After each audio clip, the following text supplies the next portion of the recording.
जैसा कि हमने पहले जानकारी दी थी, कानून बनाया जा रहा है और आगामी सत्र में विधेयक लाया जाएगा और उसके लिए मेरे स्तर पर उसके ड्राफ्ट पर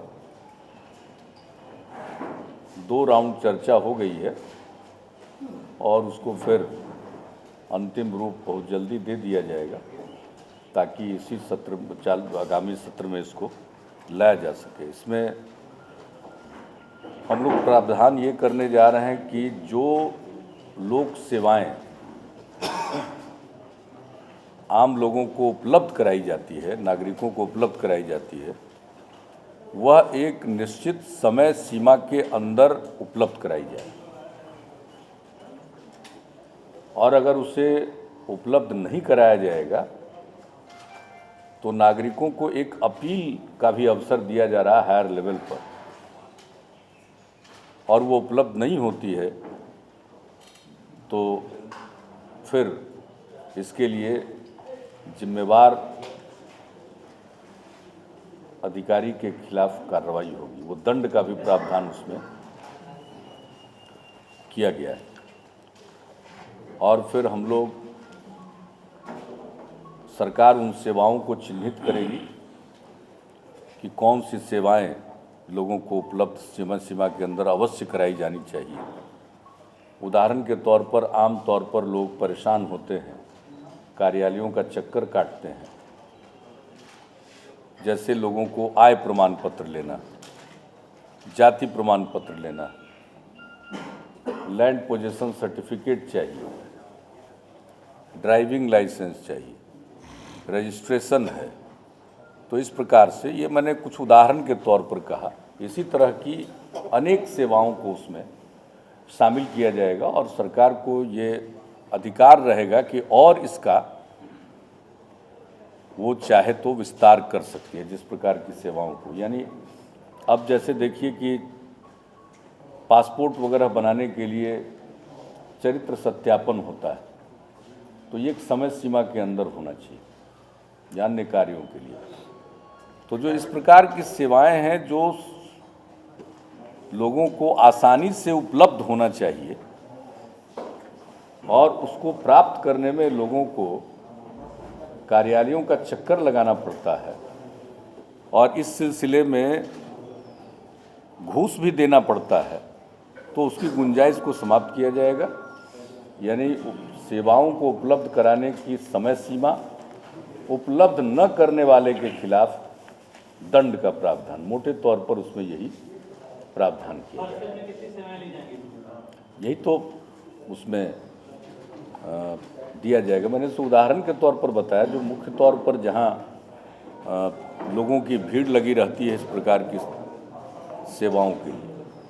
अब दाखिल खारिज, तो कई इस तरह की जो लोगों से जुड़ी हुई है और बड़ी संख्या में लोगों को ये चाहिए, नौकरी के लिए आवेदन देना है, आरक्षण का लाभ लेना है तो जाति प्रमाण पत्र, अनेक चीज़ों में आय प्रमाण पत्र,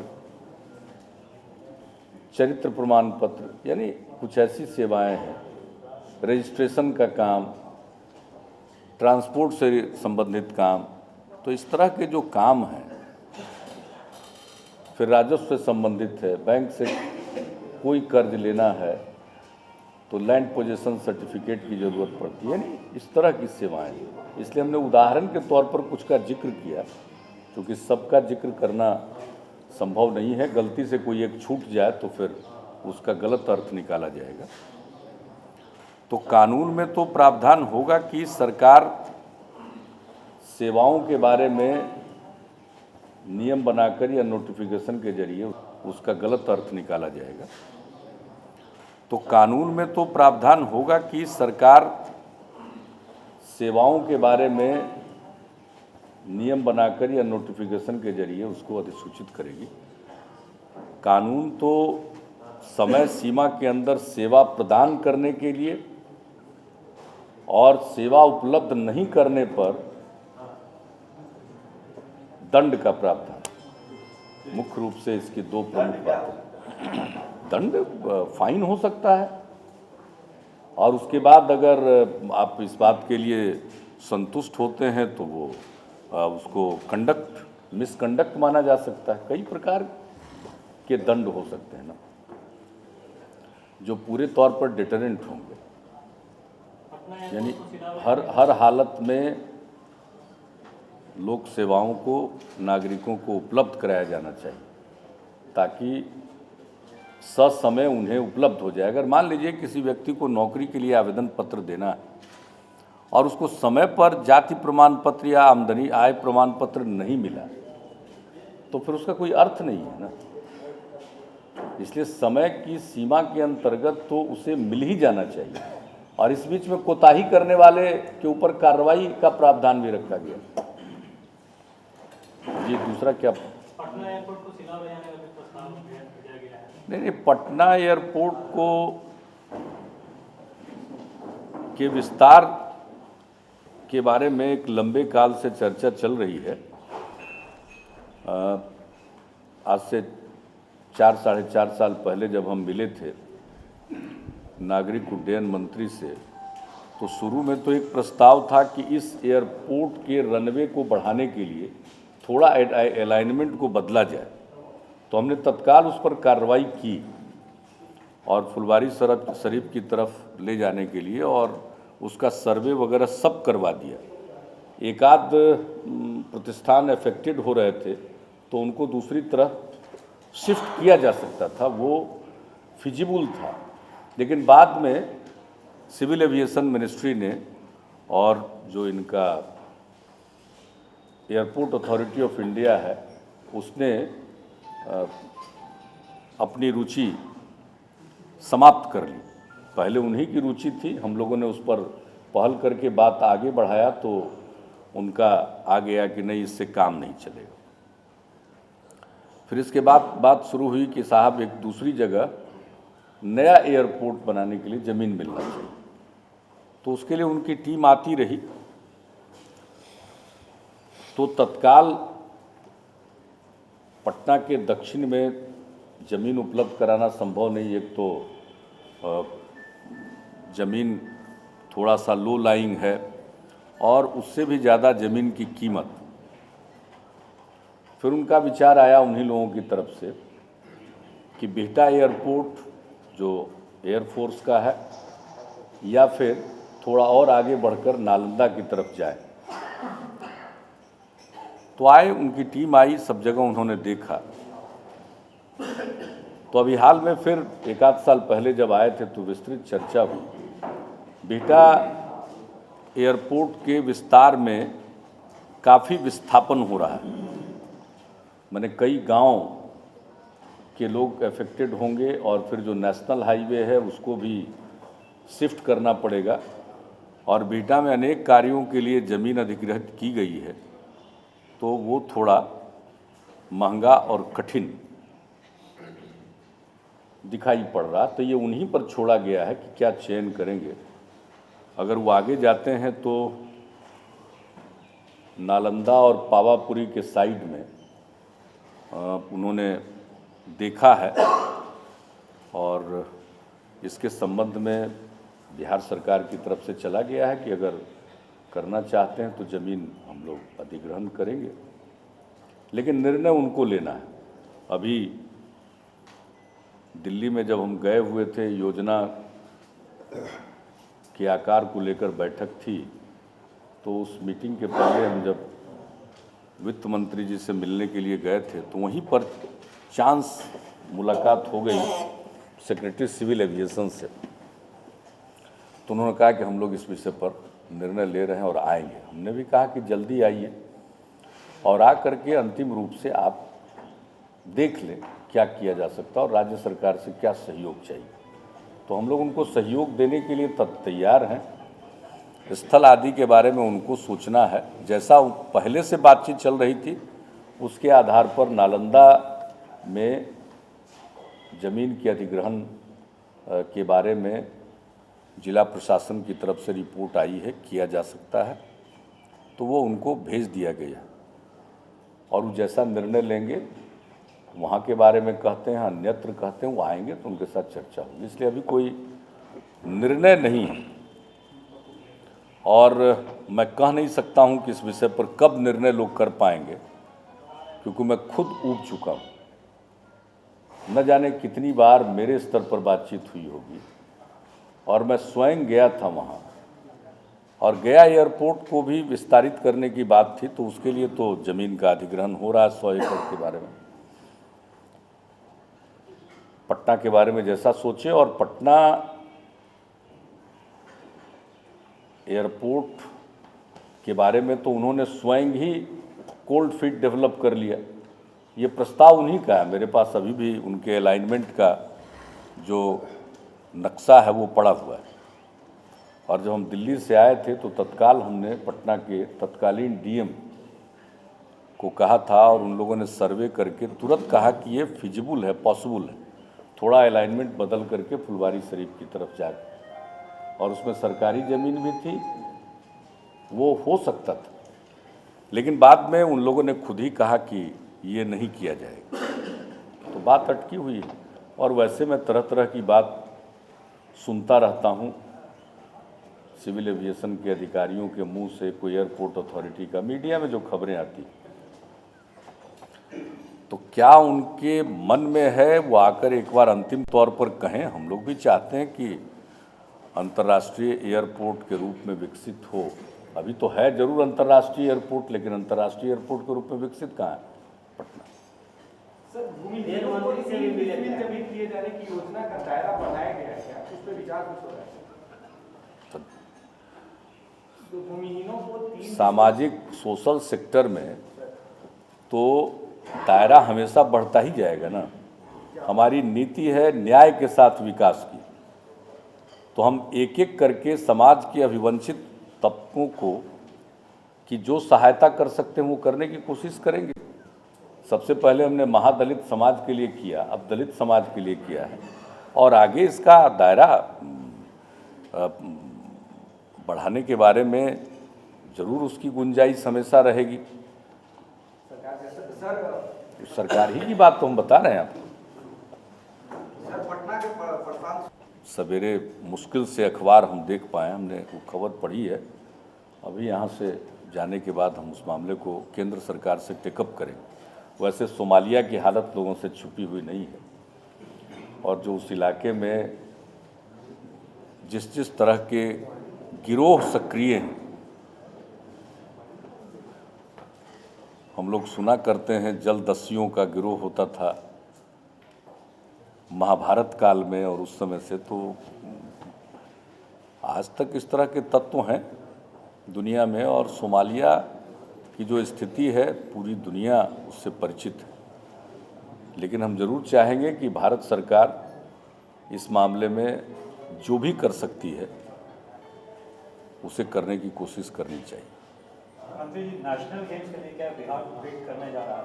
नहीं, अभी तो नहीं, अभी तो अगला 2 गेम्स तय है। कल हम गए थे विशुद्ध निजी कार्यक्रम में, लेकिन चूंकि गेम्स चल रहे थे और हमारे खिलाड़ी वहाँ थे, तो उनके साथ मिलने का एक कार्यक्रम हुआ, और उसमें जो चर्चा हुई तो जो खेल संघ के लोग हैं उन्होंने कहा कि सरकार को चाहिए हम लोग आगे, अगला 2 तो तय है, उसके आगे के लिए दावा करें। तो हमने कहा ठीक है, आप प्रस्ताव दीजिए, क्या करना है हम लोगों को करेंगे, क्यों नहीं चाहेंगे। और बिहार में तो खेलों की स्थिति अच्छी नहीं रही है। जब बिहार से झारखंड का हिस्सा अलग नहीं हुआ था तो बिहार के खाते में जो भी मेडल आते थे वो झारखंड इलाके के खिलाड़ियों के रहते थे। गाहे बेगाहे बाकी हिस्से के कोई खिलाड़ी आ पाते थे, बहुत कम आ पाते थे। तो अब तो धीरे धीरे उत्साह बना है, और कल तक कोई कुल 11 मेडल लोग लेने में कामयाब हुए।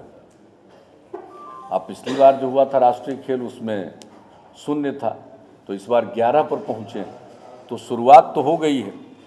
मैं इसको आशाजनक मानता हूँ, हम इसको निराशाजनक नहीं मानते। ये कोई मामूली बात नहीं है कि शुरू हो गया, अब ये उत्साह है, उमंग है खिलाड़ियों में, और हम लोग भी प्रोत्साहित करेंगे। हमने यहाँ नीति बनाई है, जो विभिन्न स्तर पर मेडल जो प्राप्त करेंगे उनके लिए हमने नौकरी आदि के लिए नियमावली बनाई है और उस हिसाब से कुछ काम हो रहा है। उनके साथ बैठ करके और आगे क्या इसमें हम लोग सुविधाएं दे सकते हैं वो भी करेंगे। उनको प्रोत्साहित करने के लिए जो भी जरूरी काम सरकार को करना होगा करेंगे हम लोग। लेकिन हम लोग चाहेंगे कि खेल कूद में भी बिहार आगे बढ़े। और एक चीज़ को लेकर मुझे बड़ी प्रसन्नता होती है, जब हम बाहर क्षेत्रों में अपनी यात्रा पर रहे हैं अनेकों बार, तो मुझे खुशी हुई है जब गांव में नौजवानों ने खेल के मैदान या स्टेडियम की मांग की, तो बढ़ती हुई अभिरुचि का और उनके उमंग का ये परिचय है। प्रायः सभी राज्य में क्रिकेट का बढ़िया स्टेडियम है, लेकिन बिहार में एक भी स्टेडियम ऐसा नहीं है जहां पर अंतर्राष्ट्रीय स्तर पर मैच आयोजित हो सके। नहीं, देखिए, राजेंद्र नगर स्टेडियम जो है, मोइनुल हक स्टेडियम, वो तो पहले से ही मुझको बताया गया है कि क्रिकेट के लिए ही वो चिन्हित विकसित किया जा सकता है। लेकिन जो हालात थे पहले, आप सब लोग परिचित हैं। और यहाँ पर खेल संघों को भी जो दिलचस्पी लेनी चाहिए, अब क्रिकेट है तो क्रिकेट का कोई एसोसिएशन नहीं है मान्यता प्राप्त, आपस में झगड़ा बहुत है। अब एक उपाय तो है कि इतने झगड़े खेल उसमें खास करके या अन्य खेल संघों की गतिविधियों को सुचारू रूप से चलाने के लिए हम कोई हस्तक्षेप नहीं करना चाहते हैं, प्रोत्साहित करने के लिए ही सही। अगर कोई कानून बनाना पड़ेगा तो हम लोग कानून भी बनाएंगे, लेकिन हम तो चाहते ही हैं।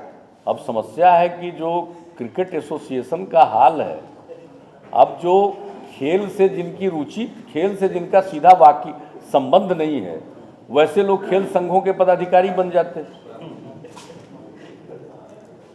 हम तो अपने साथियों से कहते हैं कि भाई ये टेम्पटेशन मन में मत पालिए। खेलों को प्रोत्साहित करने के लिए बिहार में कोई कर्मचारी खोलेंगे? हमको तो आप दिख ही रहे हैं।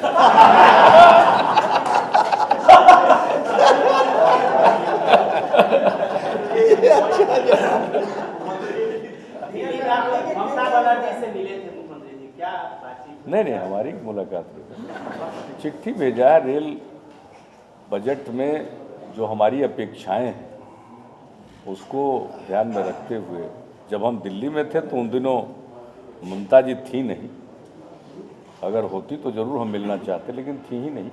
ये आरोप लगाया है कि लेटर जो है काफी विलंब से भेजा गया है। ऐसा कोई आरोप थोड़ी लगाता है, ऐसा कोई आरोप नहीं लगाता। हमारे तो निरंतर हम लिखते पढ़ते रहे, पहले भी लिखते पढ़ते रहे। और हमने क्या लिखा? जो हमारे पेंडिंग प्रोजेक्ट्स हैं उसको ससमय पूरा कीजिए। नई रेलगाड़ियों की मांग। हाँ, तो रेलगाड़ियों की मांग तो करेंगे ही। पिछली बार भी मांग की थी, कुछ चीज़ें रह गई हैं, कुछ हम लोगों को जो मिलता है और देर है कि जल्दी है। हम भी रेल मंत्री रहे, इसलिए मुझको ज़्यादा मालूम है। ये जजमेंट किसी और को करने की आवश्यकता कम से कम बिहार में नहीं है। इसलिए कब किया जा सकता है, नहीं किया जा सकता है, करना हो तो कब तक हम एकोमोडेट कर सकते हैं, ये सारी चीज़ें। संपूर्ण क्रांति और दुरंतों में क्या फर्क है? अब नई ट्रेन चला दिया है तो उसकी भी मांग हो जानी चाहिए, सब चले। हमारा जो कंसेप्ट है वो तो अलग किस्म का कंसेप्ट था। संपूर्ण क्रांति हो या सप्त क्रांति हो, या फिर हमने संपर्क क्रांति सीरीज शुरू की, या उसके पहले जन शताब्दी की शुरुआत की, आम आदमी की शताब्दी, जन शताब्दी। संपूर्ण क्रांति में है कि टेक्निकल हॉल्ट होगा, कॉमर्शियल हॉल्ट नहीं होगा। ये हमारा कंसेप्ट था। और हमने जन साधारण भी शुरू किया था। अब ये बात अलग है कि उसका बाद के दिनों में मेरे बाद अब उन ट्रेनों को क्या किया लोगों ने, वो तो कम से कम बिल्कुल तय था कि वो पटना जंक्शन से चलेगी और नई दिल्ली जाएगी। उस ट्रेन के साथ तो छेड़छाड़ होना ही नहीं चाहिए। हम जिस दिन तक रेल मंत्री बने हैं उसके पहले जो काम किए गए थे, विशिष्ट कार्य किए गए थे रेल में, कोई भी रेल मंत्री रहे हो, हमने उसके साथ कभी छेड़छाड़ नहीं किया। ये रेलवे में परंपरा नहीं थी।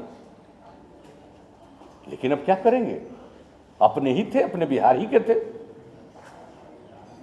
और पटना जंक्शन से संपूर्ण क्रांति चलेगी और नई दिल्ली जाएगी, और ये ऐसा होगा। या सप्त क्रांति हमने मुजफ्फरपुर से शुरू किया था, या संपर्क क्रांति का कंसेप्ट था कि वो जिस राज्य से खुलेगी उस राज्य में तो कॉमर्शियल स्टॉपेज होंगे, राज्य की सीमा के बाहर कॉमर्शियल स्टॉपेज नहीं होगा, ताकि कम समय में लोग पहुंच सकें और एक ट्रेन को एक स्टेट ओन करे, उसको लगे कि हमारी ट्रेन है। ये कंसेप्ट था। तो अब कंसेप्ट में ही कोई फेरबदल कर दे, अधिकार तो है ही हमेशा, तो वो तो एक अलग विषय है। आप देख लीजिए आजकल कहाँ पहुंचा दिया लोगों ने। संपूर्ण क्रांति का कंसेप्ट, सप्त क्रांति का कंसेप्ट, संपर्क क्रांति का कंसेप्ट, सबको जिसको कहते हैं डिरेक्ट कर दिया गया, पहले ही किया गया।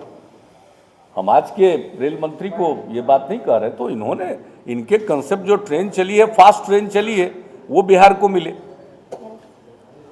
इसलिए हमने कहा। मुख्यमंत्री जी, मुंबई हाईकोर्ट ने कसाब के फांसी की सजा को बरकरार रखा है। ठीक है, तो न्याय निर्णय है, और न्याय निर्णयों पर क्या प्रतिक्रिया व्यक्त की जा सकती है। हमारे यहाँ जुडिशियरी है, प्रोसिक्यूशन अपना पक्ष रखता है और न्यायपालिका अपना निर्णय देती है। सर, बिहार में नदियों को जोड़ने की बात की जा रही है। सर, राज्य सरकार नदियों को जोड़ने की बात कर रही है। आज से थोड़ी कर रहे हैं। सर, बगैर केंद्र की मदद की हो सकता है? नहीं, केंद्र की मदद तो बहुत चीज़ों में चाहिए, लेकिन हमारे इस कंसेप्ट को केंद्र ने नकारा नहीं। ये हमारा कंसेप्ट है। 2005 जब हम न्याय यात्रा पर थे, या फिर उसके बाद चुनाव अभियान में थे, तभी हमने इस बात को कहना शुरू किया था। और 2006 में इसके लिए हमने सभी स्टेक होल्डर के साथ दिन भर की मीटिंग कराई थी कि साहब, अगर कंसेप्ट में जैसे किसान हैं, पर्यावरणविद हैं, वैज्ञानिक हैं, इंजीनियर हैं, सब लोग अपनी राय दें, तो उसमें एक कॉन्सेंसस उभरा था, सर्वानुमति उभरी थी, उसके आधार पर हम लोग आगे बढ़ रहे हैं। वर्ल्ड कप पर सब कुछ भारत के खिलाड़ियों के लिए अभी तो बड़ा अच्छा किया है, तो हम लोग तो यही चाहेंगे कि वर्ल्ड कप जीत करके आए। सर, अब जेपीसी के बाद आगे क्या होगा? संसद का काम है। संसद की गाने आप जेपीसी के मामले पे जेपीसी का गठन हुआ, क्या चाहिए हमारे मामले में जेपीसी का गठन? ये विपक्ष की मांग है, लेकिन फिलहाल 2G स्पेक्ट्रम मामले पर जेपीसी के गठन करने की सहमति बनी है। बाकी चीज़ों पर बहस होगी, और उससे जो बात उभरेगी, मांग विपक्ष की तरफ से तो है ही, लेकिन संसद की कार्यवाही को चलाने के लिए अब यही काम अगर केंद्र की तरफ से पिछली बार कर दिया गया होता, तो जो कीमती वक्त है संसद का, वो जाया नहीं होता, लोग काम करते। सर, कांग्रेस के नेता देर से हुआ।